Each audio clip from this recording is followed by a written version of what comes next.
O culto hoje é assim. Romanos 4. Irmão, não sei para onde eu vou não, mas nós vamos.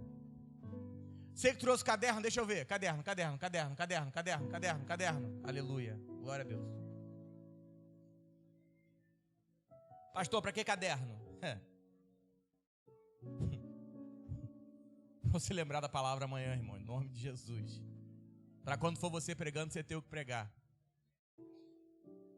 Fala assim: Senhor Jesus, me alinha, que nos próximos conexões, das próximas casas, pode ser eu pregando.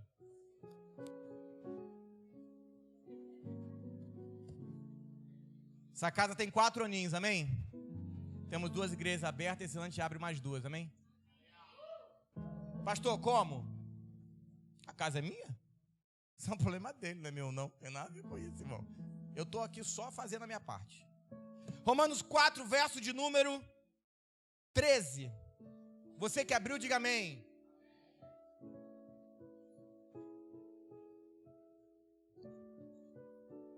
Porque a promessa do que havia de ser herdeiro do mundo não foi feita pela lei a Abraão, a sua posteridade, mas pela justiça da fé.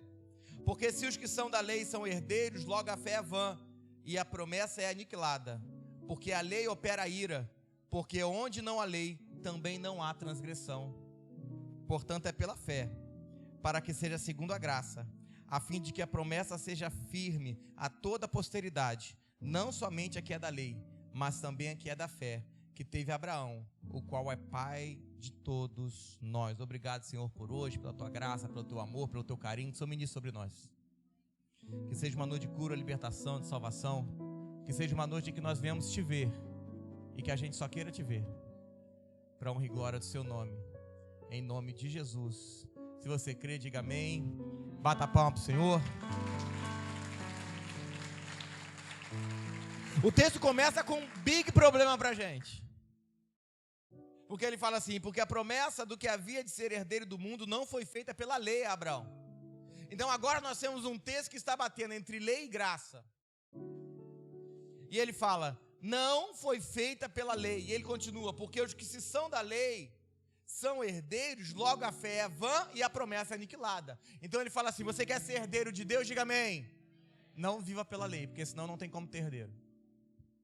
Então a palavra de Deus vai dizer assim: sabe aquela campanha que você assistiu sobre os 10 mandamentos? Fuja dela. Porque 10 mandamentos é? Mas pastor, como é que a gente vive agora se não existe a lei moral do Senhor? Da mesma maneira que Adão vivia. Mas pastor, se a gente não falar para as pessoas o que está errado, elas vão fazer tudo. Será? A igreja evangélica está há 30 anos batendo em cima de pecado. Nunca tivemos uma igreja tão pecadora. Você que é casado, levanta a mão. Isso. Se eu botar uma faixa lá na igreja e falar assim: agora é permitido o adultério, você adultera?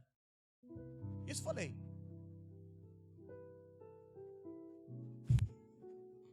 Então a lei não te muda.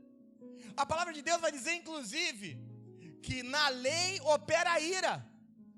Porque onde não há lei, também não há transgressão. O que Deus fez? Deus tira o povo do jardim, o povo do deserto. Esse povo no deserto, irmão, calça cresce, ninguém morre. Eles comiam do céu. Presta atenção. Aí um dia eles falam assim: Senhor, fala comigo. Aí Moisés está no monte, desce do monte, Deus fala com eles em forma de trovão. Ele fala assim: não quero mais você não. Eu quero Moisés. Aí Moisés desce do monte com as tábuas da lei. Eles estão adorando outros deuses. Aí Deus começa a enviar as leis. Por quê? Porque o texto do apóstolo Paulo vai dizer que Deus enviou as leis porque onde há lei há transgressão. Então quanto mais Deus enviasse leis, mais transgressor seria o homem, e mais ele iria ou deveria ter entendido que ele precisava de um Salvador. E é por isso que o texto vai dizer porque é onde abundou o pecado.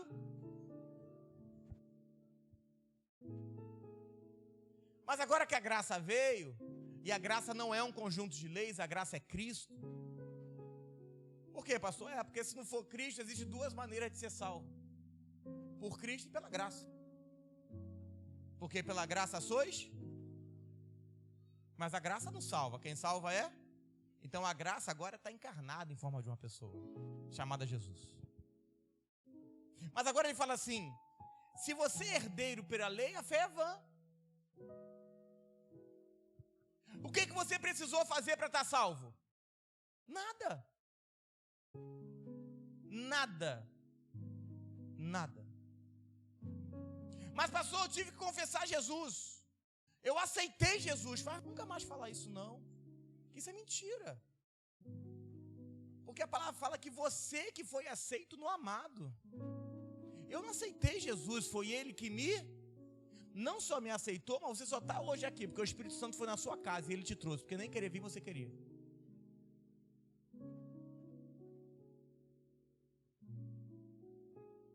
Mas hoje Deus me chama para alinhar você ao que Ele te mandou fazer. Lembra daquele menino da multiplicação? Jesus estava pregando e o apóstolo fala assim para ele, os discípulos, fala assim: desperte a multidão, porque eles vão morrer, eles estão com fome. Aí Jesus fala assim: não, o que vocês têm aí? Aí aparece um menino, que não é do ministério de Jesus, que não é da base de Jesus, que não é discípulo de Jesus, e oferece um pouquinho de peixinho, um pouquinho de pãozinho. Sabe o que isso me ensina? Vira para esse irmão que está ao seu lado e fala assim: não despreza ninguém, porque pode ter alguém do seu lado que vai ser o grande responsável por alimentar uma multidão. Ninguém. Não subestime ninguém. Essa semana uma pessoa me chamou no WhatsApp, falou assim: pastor, eu gosto tanto do senhor. Eu falei: graças a Deus, não gosta de mim. Ela falou: não, porque o seu jeito espontâneo. Aí eu já fiquei com medo. Não, porque o senhor é real. Eu vejo assim, o senhor pregando, e assim, eu gosto muito do seu jeito. Eu falei assim: como? Inteligente? Ela: não, sem noção. Não, porque o senhor faz uns negócios que eu sei que é o senhor. E a palavra de hoje, chamada verdade ou consequência, nada é mais difícil do que ser real. É aterrorizante. Eu falo por mim, eu estou há 17 anos em cima do altar, ministrando pelo menos uma vez por semana, hoje mais. Mas é aterrorizante saber que pessoas se conectam a você por coisas que nem sempre estão alinhadas com Deus. É aterrorizante você saber que tem gente que ficou na igreja ou que veio até a igreja por coisas que não estão alinhadas. Eu falo 1000 coisas de Cristo, mas é que ficou gravado e é que eu tenho que mudar. Você viu a piada que o pastor fez? Eu preguei 1h30, mas a pessoa focou naquilo que eu tenho que mudar. Para que essa piada desse jeito, pastor? Nossa, gostei muito. Eu gosto assim.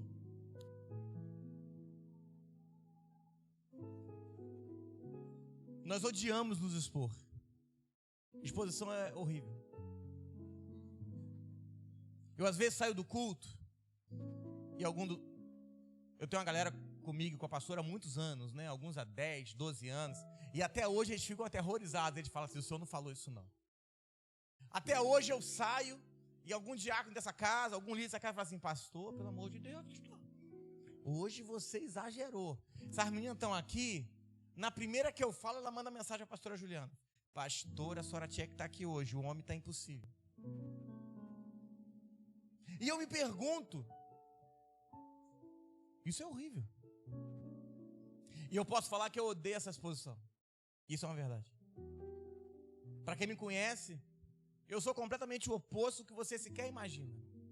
Eu gosto de ficar quieto, eu sou chato, isso todo mundo sabe.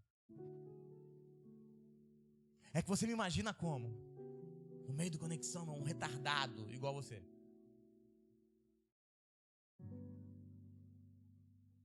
Mas pior do que a exposição, eu odeio falsidade.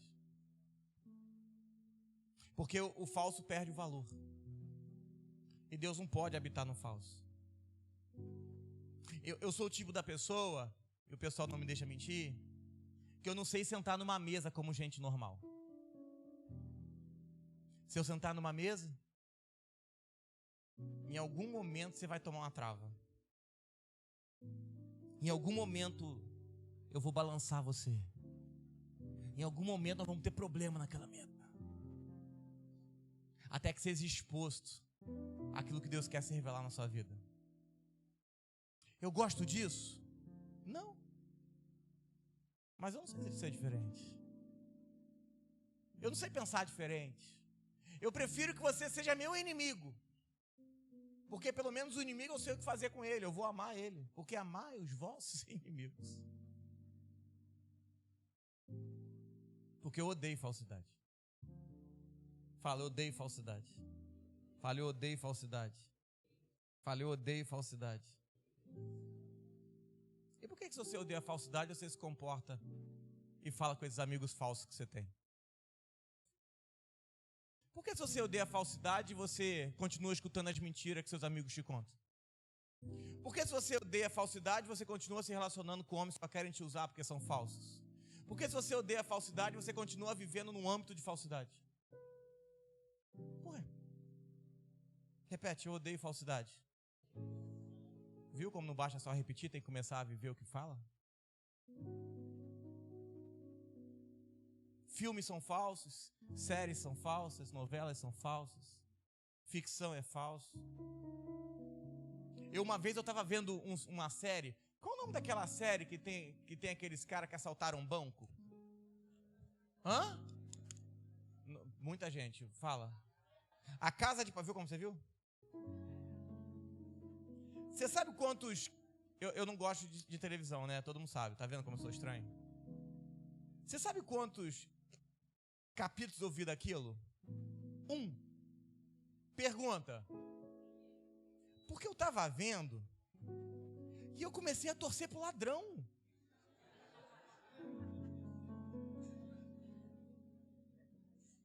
Irmão, eu fui pegar o segundo capítulo, vou ver o segundo. E eu tô torcendo, eles vão escapar com o dinheiro do banco.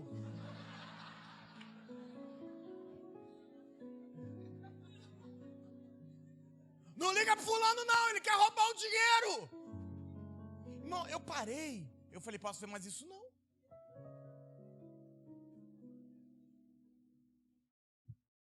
Porque é uma inversão de papéis. Na sua cabeça é só ficção, mas na cabeça do diabo é o engano entrando. Isso é muito sério. É a gente apoiando o que está errado. Irmão, é impossível. Você apoia o ladrão que vai sair com o banco do dinheiro que não é dele. E vê a primeira série, a segunda, a terceira e fala, vai ficar mais rico, e junta mais ladrão, e agora faz mais plano. Porque o que é falso contamina.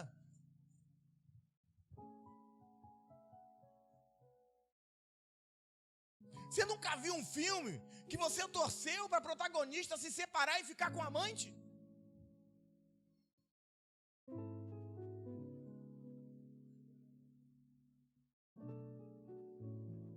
Porque a falsidade contamina.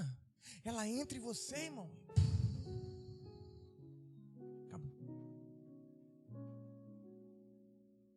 Porque começa com um filme. Esse filme mexe nos seus sentimentos. Os sentimentos com o tempo mudam seus pensamentos. E daqui a pouco você vai começar a achar que tudo é normal. Que tudo pode. Na época dos meus pais, dos meus avós, tem gente velha aqui hoje, já viu uns coroa aqui. Irmão, falar que transava era loucura. Se você chegasse em casa e falasse pra sua mãe que você transou, pau comia. Eu ia fazer uma piada, mas não vou não. Eu tô tranquilo hoje. Você que pensou, você entendeu. os mais espertos. Presta atenção. Na época da minha mãe, na minha época, se o menino falasse que era virgem, era zombação. Ah, seu virgem, seu pega ninguém, BV, não sei o quê. Eu não sei mais os nomes, eu confesso que eu estou casado há muitos anos, irmão.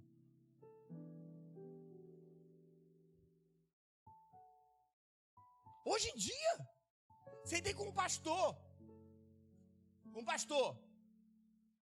Aí ele falou assim, não existe mais menina virgem. Ele com uma filha de 14 anos. Eu falei, você cala sua boca. No meio da congregação dele, né? O que é pior. Não existe mais isso. Eu falei, ó, na igreja está cheia de menina virgem. Tem umas que já rodaram, mas não tem muito o que fazer. Você casou, Deus faz de novo o trabalho, irmão. Glória a Deus, aleluia pelo Senhor. É porque as que não são casadas, te peguei, tá vendo? Falei, não. Mas não existe mais. Falei, você dobra a sua língua, rapaz. Isso foi na sua época. Eu falei, minha época é hoje. Eu morri. Aí ele falou tanto que eu não aguentei. Eu pedi a filha dele para se retirar. Eu falei, será que você poderia sair, filha? Ela saiu, eu perguntei para ele. Eu falei, a sua filha é virgem? Ele, a minha é. Eu falei, por que os outros não podem ser? Esse é o problema da igreja. Os seus são puros, mas os de fora são contaminados. Toma cuidado para não estar apoiando a pessoa errada, a palavra errada, que esteja disseminando a coisa errada. Mas pastor, como é que a gente namora sem transar? Você nasceu transando? Você acorda e fala, vou transar. Pelo amor de Deus. E você que é menina, olha pro tio aqui, olha pro tio. Toma cuidado. O menino, ele geralmente ele vai crescendo, e quando ele não está em Deus, o Satanás entra nele.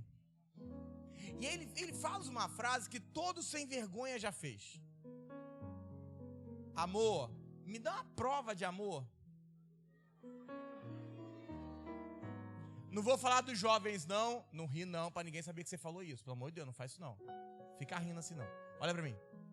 Vou falar para os mais velhos assim igual a mim. Tô mentindo? Olha lá, as meninas que foram enganadas se manifestando, tá vendo? E eu vou te ensinar, você fala assim, amor. Porque ele fala assim, me dá uma prova de amor, vamos ficar no local só eu e você. Leva ele pro monte. No local só eu, você e o escurinho. Aqui na Taquara tem um monte, irmão. Vai subindo, irmão, já vai do espírito. Vai subindo, ei, você não quer ficar sozinho?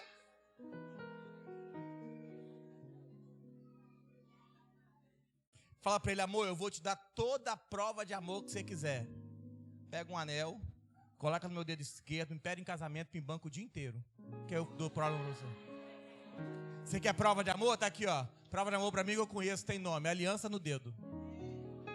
E outra coisa, se você tá namorando e esse indivíduo não trabalha, já manda sair e só voltar com carteira assinada. Porque quem gosta de comer McDonald's é o Ronald McDonald. Essa é nova, hein? Essa é nova. Anota aí que essa é nova. Quem não come McDonald's é o Ronald, irmão. Você quer namorar, irmão? Tá aqui, ó, Outback, pra começar daí pra cima.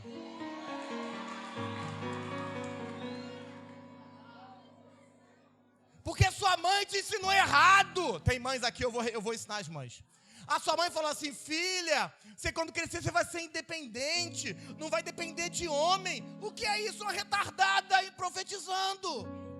A oração de uma filha é, filha, você vai arrumar um homem rico, de Deus, que vai bancar todos os seus sonhos. Ele vai trabalhar e falar, você quer uma empresa? Abre uma empresa para você. Você quer viajar? Tá aqui a viagem. Você quer o carro? Tá aqui o carro. Vai profetizar direito.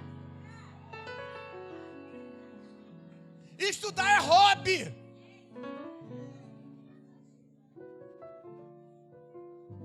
E se você não sabe escolher, traz aqui que eu sei escolher. Traz esse vagabundo aqui que eu converso com ele. Ó, ninguém nesse estado fez tanto casamento e tanto de separação de namoro quanto eu. Se você tá namorando, fala assim, amor, você aguenta meia horinha com o pastor? Pergunta ele, tá namorando? Pergunta ele. Tá de mão dada, já era. Pergunta pra ele assim, amor, você aguenta meia horinha com o pastor? Pergunta. Ele não respondeu não, hein? Tô ficando com receio. Tá trabalhando, filho? Carteira assinada? Tá estudando? Isso aí. Vamos orar pra sair esses brincos da sua orelha. Que aí você fica completo. É bonitinho. Bonitinho geralmente não é bom. Mas eu creio que você vem trazer um ambiente novo. Vê se ele não vai embora, hein? Com a piada, depois vocês pegam ele lá fora. Vocês gostam, né? Chega de falsidade. O cara conversa com você, menina. Oi, amor, como você é linda, não sei o que. Transa com você, no dia seguinte nem te liga. Pergunta. Porque é isso que você está buscando. Porque se não fosse isso que você estivesse buscando, você não tinha atraído isso. Você já reparou? As meninas mais velhas da igreja vão entender isso. Você entra para a igreja, os urubu continuam vindo. Não é, irmão? O urubu gosta de carniça. É por isso que você anda... É por isso que você vai para a academia, aí faz assim, tá pago, ó.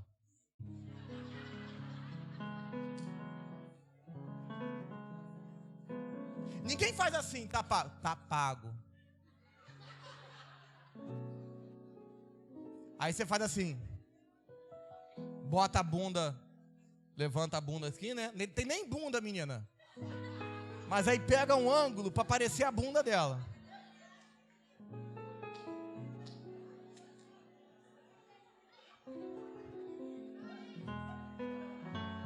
Fala assim, essa é a parte que você tá rindo.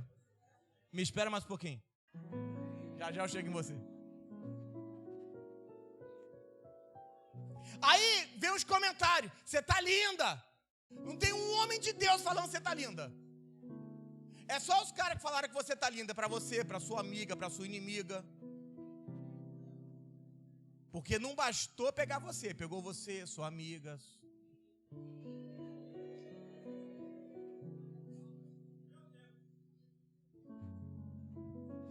Mas é porque você está chegando na igreja, ou deveria estar chegando? E aí, ó, os urubu, ó, continua. Porque o urubu gosta de...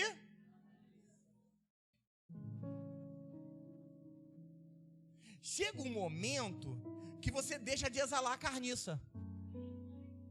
E aí você vai entrar no outro estágio da igreja de ninguém fala comigo. Senhor, estou há 2 anos solteira. Estou chegando aos 25 anos, Jesus. Ai, Jesus, envia o varão. O varão só vem em forma de sapo, eu não aguento mais sapo.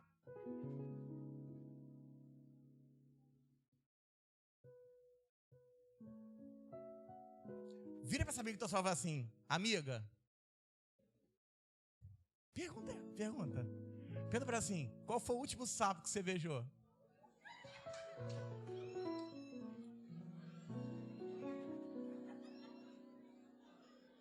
Pergunta pra ela assim, virou príncipe? Virou não, filha? Virou não?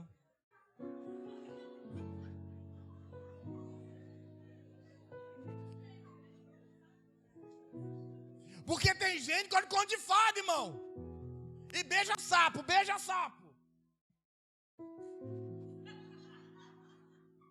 O problema, e aí eu não tenho o que fazer, é que quem beija sapo? A perereca.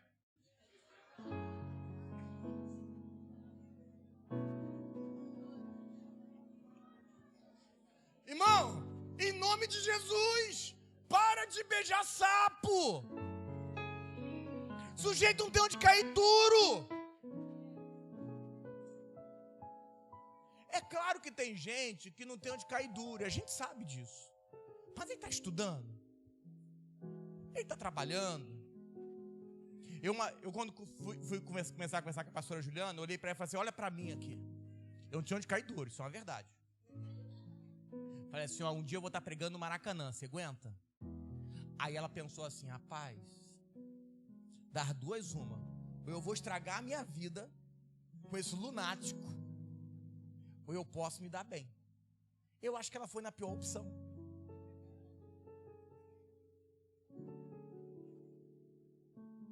Porque nós odiamos o que é falso. É interessante que o verso 16 vai dizer assim. Já riu? Diga amém. Então a gente começa. Portanto, é pela fé, para que seja segundo a graça, a fim de que a promessa seja firme a toda a posteridade, não somente a que é da lei, mas também a que é da fé, que teve Abrão, que é pai de todos. A terra seria abençoada por Abraão.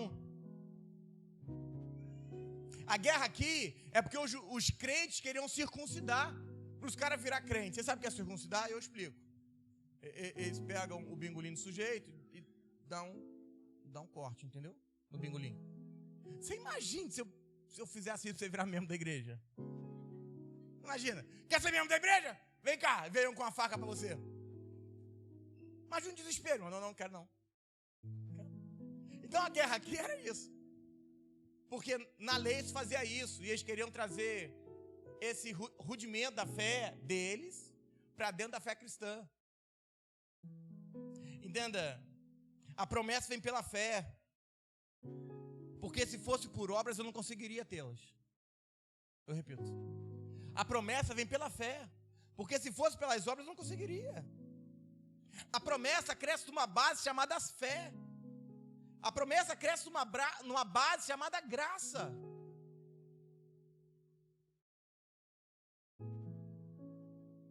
Imagine você ter uma promessa de Deus, diga amém. Imagine se as promessas de Deus dependessem das suas escolhas erradas. Imagine se as promessas de Deus dependessem das cagadas que você fez durante a vida. E olha que você tem muito pouco tempo de vida para ter muita cagada assim, mas você tem. Faz assim não, que eu foco logo. A promessa vem numa base chamada graça. Ainda que você se atrase, Deus não muda a promessa.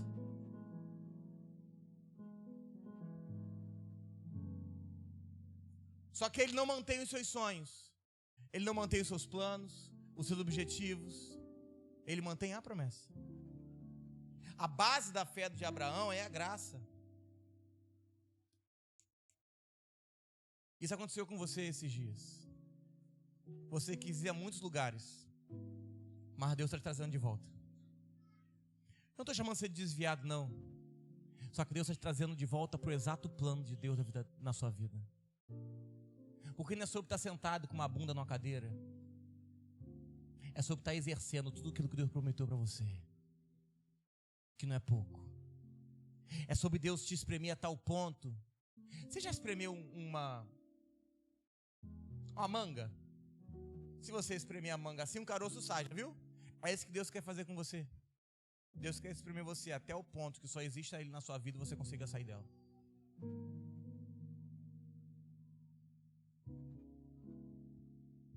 O problema é que você veio para a igreja e fala, você tem vitória. Mentira, você não tem vitória nenhuma.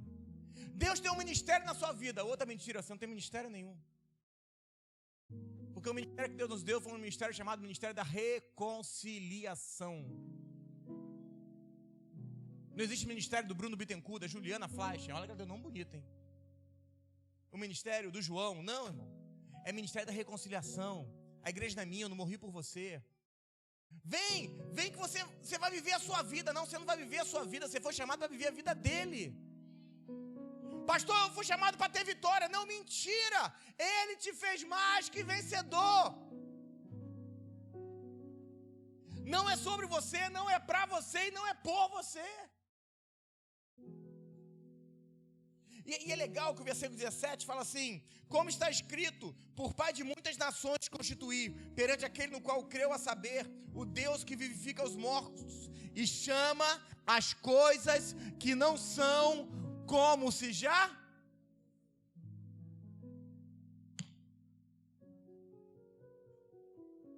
Só que é interessante que o apóstolo Paulo, ele me chamou a atenção, porque ele começa a falar de Abraão de uma maneira única, mas ele chama Abraão de o pai da fé, mas não fala que Abraão teve momentos que não creu. Ele não conta a história de Abraão que vendeu sua esposa 2 vezes. Ele não conta a história de Abraão de incredulidade. Quando Deus promete a ele o filho, volta aos 99 anos e fala assim: você está louco? Você está brincando comigo? Você está falando que eu vou ser pai de multidão? Eu não tenho filho.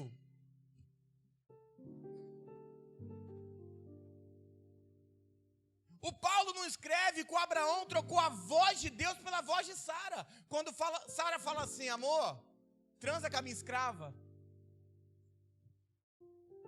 Ele troca as vozes. Não fala que Abraão vende a esposa e depois não devolve o dinheiro quando devolvem a esposa. Pegou? O primeiro ato de prostituição da Bíblia é de Abraão. Vendeu. Abraão fez algo que eu nunca vi. Eu pelo menos não conheço ninguém. Graças a Deus conheceu. Não sei o que eu faço. De vender a própria esposa, irmão. 2. Irmão, uma vez, não. Mas 2? O pai da fé. O pai, Abraão.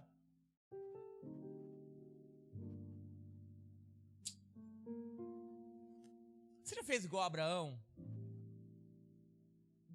Esperou impacientemente aquilo que Deus tem para a sua vida? Eu repito. Você já esperou impacientemente? Já tentou dar o seu jeitinho? Sabe aquela frase? Enquanto o certo não vem, eu me divirto com os... Nem quis falar, né? A palavra não é enquanto o certo não vem, você se veste com os errados. A palavra é enquanto o certo não vem, você cria depressão com os errados. Falta de sono com os errados. Você se vende para os errados. Mas Deus hoje não te chama para fugir da sua realidade, chamou para mudar ela.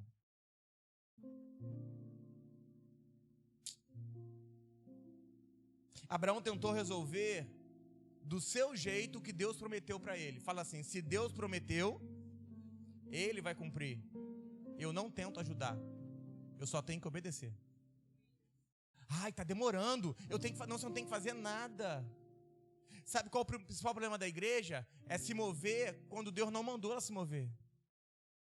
O problema da igreja é ela andar quando Deus mandou ela ficar parada, ficar calada quando Deus mandou falar, falar quando mandou ficar quieto. Da igreja. Viver o tempo todo no ambiente errado que Deus mandou. Mas pastor, a gente foi chamado, não, você não foi chamado para nada, você foi chamado para ficar quieto, só fazer exatamente o que Ele mandou. É que a oração do Pai Nosso, a gente arrebentou ela, porque a gente fala: seja feita a tua, desde que seja a minha vontade. Você parou para pensar no seja feita a tua vontade? É Deus falar: não quero isso, e você falar assim: não, mas isso aqui não tem nada a ver, problema nenhum. Você parou para imaginar isso? Será que você pode falar seja feita a tua vontade? Eu acho que todos nós, em algum momento, tentamos ajudar Deus. Tentamos dar jeitinho com Deus. Gênesis 17. Vai contar essa história, verso 15. E isso é fantástico. Porque vai trazer um Abraão que eu nunca fiz o que ele fez. Porque eu acho que ele é um homem corajoso. Eu sou cagão. Gênesis 17, você abriu, diga amém. Verso 15 diz assim: disse Deus mais a Abraão: a Sarai, tua mulher, não chamará mais pelo nome de Sarai, mas Sara será o seu nome, porque eu hei de te abençoar, te darei dela um filho, abençoarei e será mãe de nações, reis de povos sairão dela. Então caiu Abraão sobre o seu rosto e irmão, Abraão riu da cara de Deus. Olha para mim. Caiu sobre o seu rosto rindo. Abraão riu. Irmão, presta atenção, se eu falar um negócio com você, você der assim, vai tomar um tapa, irmão. Eu estou falando sério, profetizando sobre a sua vida. Falando, irmão, você vai ser isso, você vai ser aquilo. Eu não quero saber se você está nervoso, se você é doente. Eu sem problema, irmão. Vai tomar um tapa, para ficar ligado na vida. Você imagina? Eu profetizo que você vai isso, você é seu empresário de sucesso, e você começa a ficar nervoso. Eu não estou lidando aqui porque que ele riu, não, que nem me interessa. Eu já achei audacioso por rir. Que você vai, irmão, quem está falando aqui não é José, não é João, é Deus. Eu profetizo que você vai ser isso, sua mulher vai mudar de nome, vai ser pai de... E cai ele rindo da cara de Deus. Isso é zombaria. Isso é zombar de Deus, irmão. Isso é zombar de Deus. Você já zombou de Deus?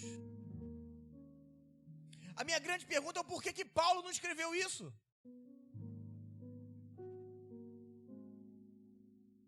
Por que Paulo não coloca essa história de Abraão? Repete assim, porque a promessa não se baseia nas obras de Abraão.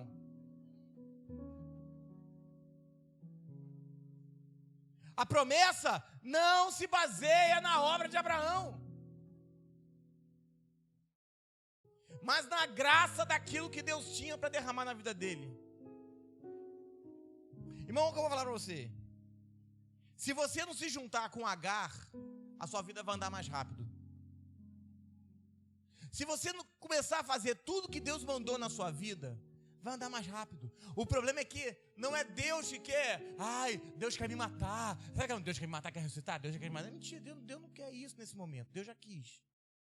Ele enviou Jesus para você morrer com Jesus e ser ressuscitado com Jesus. Mas o que Deus quer da sua vida hoje é que você só olhe para Ele. Pastor, o que eu tenho que fazer? Nada. Não é sobre se vestir de crente e vir para o culto. As pessoas às vezes me veem ministrar ceia assim, né? E ficam doidas. Falam assim, gente, o pastor não tem reverência. Como se a roupa dissesse o que você tem dentro ou não. Entenda. Você não precisa sofrer consequências, nem atrasar o plano de Deus. Vira para esse irmão do seu lado, pergunta para ele assim, fala: há quanto tempo você tem atrasado o plano de Deus na sua vida?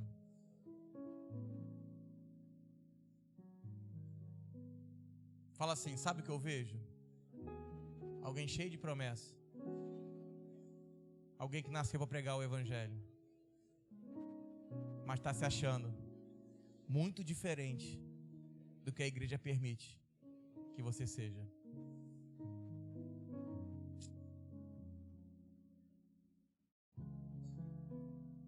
Você tem que ter a fé de Abraão, sabe para quê? Para cair zombando de Deus e levantar na promessa. Porque Deus não liga para o que você falou.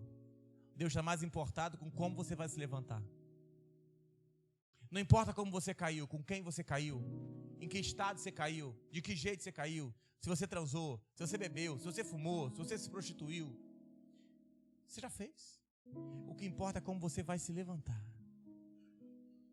E se vai continuar zombando da cara dele quando ele declarar a promessa sobre você. Pastor, mas eu sou assim, eu faço... Não, esquece você, irmão. Porque se eu não estiver aqui, o culto está vazio. Para, irmão, para. Quem é você, Jesus?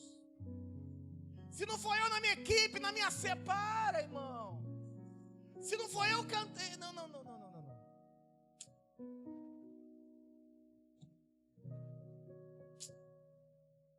A grande questão é que Abraão encara a realidade do atraso. Olha o texto de Romanos 4. Volta lá. Louvor pode ficar pertinho de mim aqui. Se abriu, diga amém. Se abriu, diga amém. Verso 18. O qual em esperança creu contra a esperança. Olha que loucura. Parece conversa de bêbado, né? Tanto que ele tornou-se pai de muitas nações, conforme lhe fora dito, assim será a sua descendência. E não enfraquecendo na fé, não atentou para o seu próprio corpo amortecido, pois já era de quase 100 anos, nem tampouco para o amortecido ventre de Sara. Presta atenção. Deus pega 2 homens, um homem e uma mulher, para não ter dúvida. Um de 99, a outra... A Bíblia diz o corpo dele amortecido. O que significa isso? Broxa. Não, irmão, você tem que entender o que está escrito. Por que ele creu contra a esperança? Porque não tem como um homem de 99 anos fazer um filho. E olhou para a coroa Sara. Presta atenção. Está gravando esse negócio? Isso é um problema. Ele olhou para Sara e tinha que sentir desejo. Só que ele estava broxa. E a Bíblia vai dizer que ela também já tinha cessado o período das mulheres, ou seja, não tinha mais como engravidar. Aí Deus vira e fala: serás pais de multidão. Você falou, tá brincando. Biologicamente não tem como. Tô malzão, Senhor, tenho 99. Ah, mas naquela época era diferente. Não, 99 anos são 99 anos.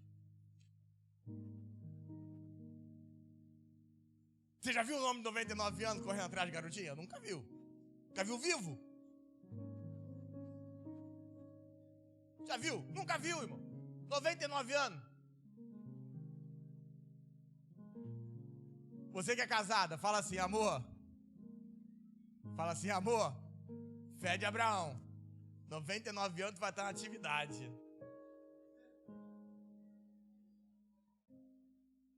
Irmão, 99 anos é das galáxias. Se eu encontrar esse homem, ela vai me orar. Ela, vem cá, filho. Profetiza isso, alguma coisa deve dar. Imagina. Mas presta atenção. O que é a fé de Abraão? Deus não te dá fé para escapar da sua realidade. Deus te dá fé para mudar a sua realidade. A fé não foi feita de dar para você fugir. Ah, é minha casa, os meus pais brigam toda hora, o meu pai se droga, a minha mãe bebe, não tem dinheiro. Deus não te deu fé para você procurar a sua casa e morar sozinho. Deus te deu fé para mudar o ambiente que você vive. A fé não é dada para fuga. A fé é dada para transformação. Eu tenho fé que meu pai para de beber. Eu tenho fé que minha mãe para de se drogar. Eu tenho fé que o casamento dos meus pais voltam. Eu tenho fé. Hoje Deus quer te levantar para você mudar a sua realidade. Diga amém. Você tem promessa? Diga amém. Seja verdadeiro. Chegou o tempo das suas atitudes pararem de zombar da cara de Deus. Não adianta você vir para a igreja hoje e amanhã estar falando pornografia com seus amigos. Não adianta você hoje estar aqui debaixo de uma palavra, debaixo de um louvor poderoso, debaixo de uma atmosfera poderosa e amanhã estar pensando em se prostituir. Porque Deus pegou você, escolheu você do ventre da sua mãe e falou, não vai tocar. Sabe aquela história de que a glória da segunda casa será maior do que a da primeira?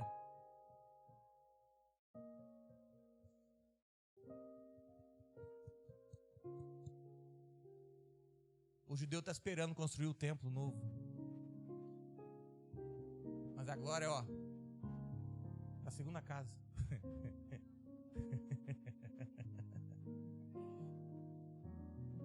Você tem uma promessa, diga amém. Então hoje nós vamos romper sua realidade. Você é tão bom para criar problemas, crises.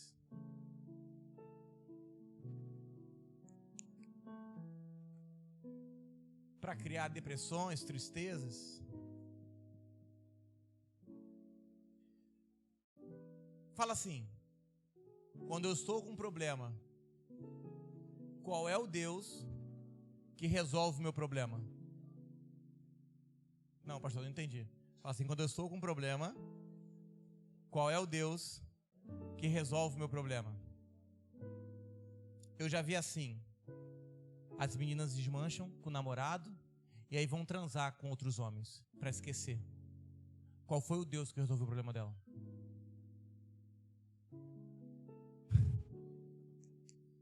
Você teve uma notícia triste e você foi se drogar. Qual é o Deus que resolveu o seu problema?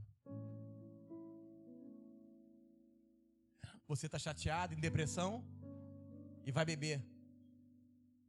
Qual é o Deus que resolve o seu problema? Porque o Deus que resolveu o seu problema é o Deus que vai te introduzir na realidade dele. Sabe qual é o problema? Como você está buscando o Deus errado, você está entrando na realidade errada. Esse é o problema. Esse é o problema. Só que o 17 tem uma promessa para nós, diga amém. Chama as coisas que não são como se já...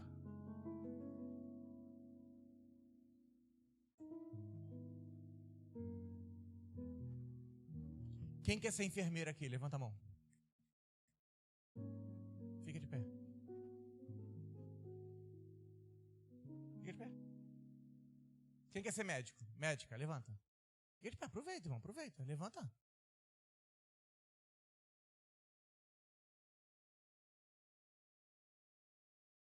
Sabe o que eu vejo? Eu vejo doutores. Você não pegou. Sabe o que eu vejo? Eu vejo doutores. Faça aqui a sua mão. Sabe por quê? Porque Deus chama as coisas que não são como se já... Não pegou, irmão.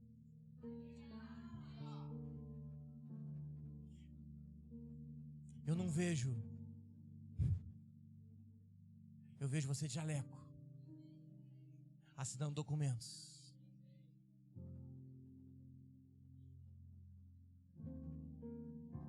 Eu vejo vocês fazendo cirurgias.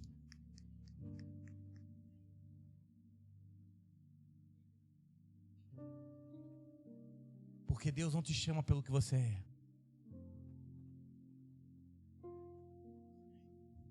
Ele se chama, o texto é fantástico, porque vai dizer, Ele chama as coisas que não são como se já...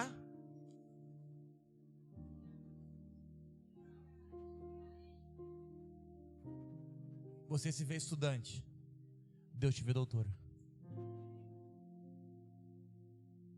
É por isso que você não precisa que ninguém acredite em você, porque Ele já te vê assim. Até quando vai ficar esperando a resposta dos outros? Até quando vai ficar esperando que as pessoas falem com você? Até quando vai ficar esperando? Até quando? Até quando? Até quando vai ficar dando ouvido para as pessoas? Até quando vai ficar falando? Até quando? Vai ficar dando ouvido para as pessoas, mas isso é muito difícil. Até quando vai se olhar no espelho e falar, eu não sou capaz? Até quando vai falar assim, isso não é para mim? Até quando vai continuar falando assim, mas não tem ninguém formado na sua família? Até quando vai falar assim, mas essa faculdade é cara? Está baseada na realidade ou na fé que muda a realidade? Porque o meu Deus chama as coisas que não são como se já fossem. As coisas que não são como já fossem. É por isso que Deus te colocou crianças. É por isso que você tem um olhar diferente para crianças. É por isso. Porque vejo crianças ao seu redor sendo curadas, sendo tratadas, porque Deus chama as coisas que não são como se já... Senta. Quem quer ser pastor? Fica de pé. Você tem que pegar isso, irmão. O dia que você pegar isso, as coisas mudam. Ó, os cagão podem ficar sentados. Deus não precisa de pastor cagão, não. Só os corajosos. Ó. O que vocês veem? Um líder, um mundão, Não estou falando de você não.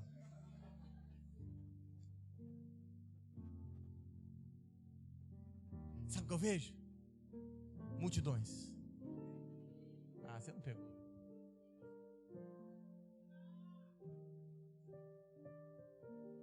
Sabe o problema de vocês? Vocês estão ouvindo quem não acredita no que Deus falou. Vocês estão ouvindo. Mas Deus fala assim: no dia que você se transformar num, eu vou te chamar de outra coisa. Tem que pegar isso, irmão. Porque Deus só vai te chamar de pastor quando você não for. Porque no dia que você for, Ele muda. Ele vai começar a te chamar de outra coisa. No dia que você for doutora, Ele vai começar a mudar. No dia que você for arquiteta, Ele vai começar a mudar. Ele vai falar: agora é outra coisa. Porque eu chamo as coisas que não são. Quando elas já são, eu vou começar a chamar o que não são. Então presta atenção. Não é sobre o ser. É sobre não ser. Eu repito. Não é sobre ser. É sobre não ser. Não ser. Não dá mais para fugir. Não dá mais para correr. Não tem como correr mais. Sabe o que eu vejo? Microfone, altar, palavra. Mas não uma palavra que você vai pregar. Uma palavra que sai de dentro para fora. Que não é forçado. Uma palavra que se vive. Nós não pregamos a palavra, nós pregamos a vida. Só que a vida em forma de palavra. Pode sentar. Esse Deus que criou os céus e a terra, que chama as coisas que não são, como se já. Você tem uma promessa? Diga amém. Você tem uma palavra de Deus sobre a sua vida? Diga amém. Só que ela não está acontecendo ainda. Fala misericórdia. Vamos mudar isso hoje? Eu só continuo daqui se você quiser. Vamos mudar isso hoje? Diga amém.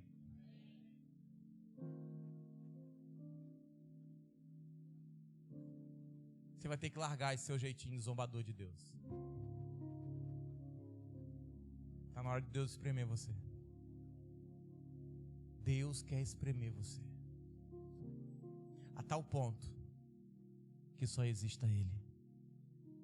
Fala assim: Senhor Jesus, eu quero tudo que o Senhor falou de mim e quero começar a viver a partir de hoje, em nome de Jesus. Fica de pé.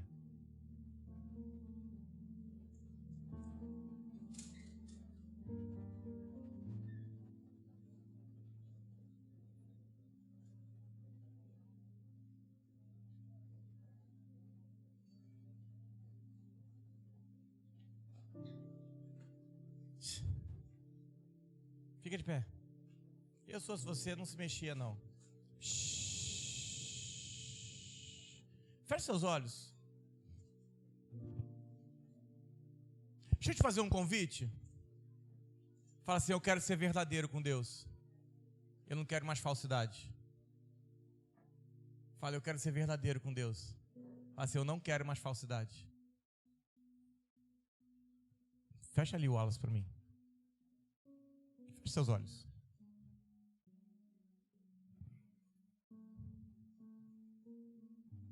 Feche seus olhos. Todo mundo de olho fechado. Ninguém tem nada para fazer olhando para a vida dos outros. Você que tem uma promessa sobre a sua vida, diga amém. Você que as coisas não estão acontecendo, está paralisado. Levanta a mão onde você está. Levanta a mão, seja sincero. Levanta a mão, levanta a mão.